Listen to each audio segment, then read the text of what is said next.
and its allies continue bombing strategic targets in Libya.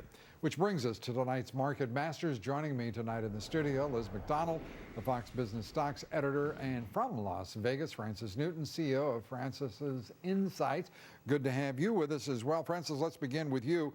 With all of the activity, $104 in crude oil, what happened to the market? What happened to equities today? Well, equities, there is a lot of indecision because we have the speculative news of the Middle East and it is a crisis. However, most traders, most technical traders such as myself, we know that news is speculative and at the end of the day we have fair value.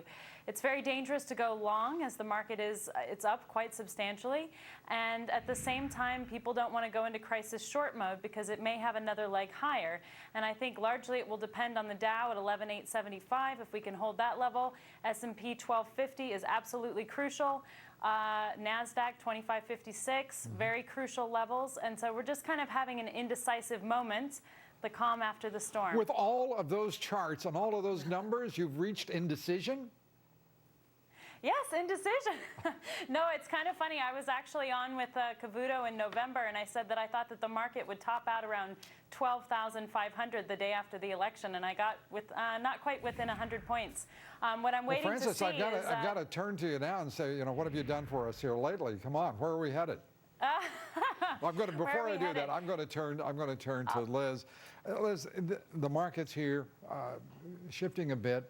3 days of recovery, right. Canceling out those losses during all of that was happening both in the Middle East and in Japan. What is your sense right now of what's happening? You know, it's interesting. It's not so much, people thought we had a picture-perfect tape going through the fall and into the winter, right? That we were in some kind of immaculate recovery. It wasn't bad. It felt sweet, right? But, you know, the price action on the tape, Lou, is eerily similar, and this is what the talk on Wall Street and in places like Barron's, eerily similar to what we saw last year with the BP oil crisis, the Euro debt crisis, and then that awful flash crash of May 6th, where the market toppled dramatically because of those trades that are made within the split second of faster than you can blink your eye.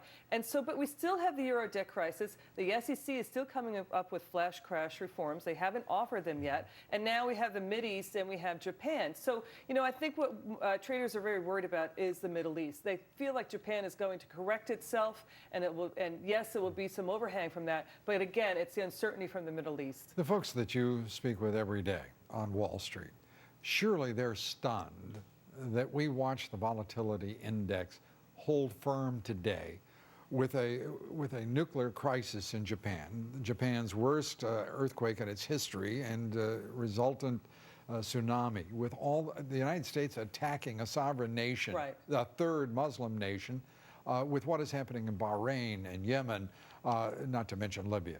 I mean, if you'd have told most folks that this would be happening and said we're going to see a 19-point move, you know, right. They'd say, you know, crazy. And Lou, I got to tell you something. That's such an important question because there must be a broad zoom story. There has to be a backstory here, and the narrative I'm hearing, that's a compelling one, and Wall Street likes this storyline. It's this: 3 billion new middle-class consumers coming online in the developing and emerging markets in China and Asia, and those people will have more purchasing power as, for example, countries like China are raising wages. So, you know, will that trend continue? That's the backstory that Wall Street is looking at right now. And I'm going to move to the front story here with Francis Newton.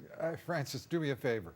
Francis Newton gets the opportunity to tell us exactly what's going to happen with these averages, the S&P and the Dow in particular, over the course of the next few months. I say it's going to have I think the markets are going to struggle here, and I think that it all depends on liquidity. What we're watching at the beginning of the recession, when Bush put the first stimulus package through, that stimulus package lasted about 2.5 years before it worked through the system and wore out. Now we have quantitative easing that came in, number 2, that came in November. That they're already talking about doing more stimulus and quantitative easing 3.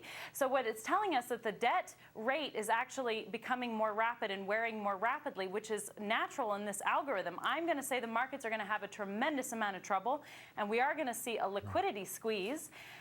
Which I think is fundamentally underneath all of the bad news. And I do think that we're looking to a sell-off pretty soon, whether they take it up one more time and drop her or go down from here. And I think 12,500 on the Dow is important. All right, and I will join you in that. Thanks so much. Okay. I appreciate it. Francis Newton, we thank you. Liz McDonald, thank you both. Sure. You're great. Up next, Fox Business told you last week, Goldman Sachs CEO Lloyd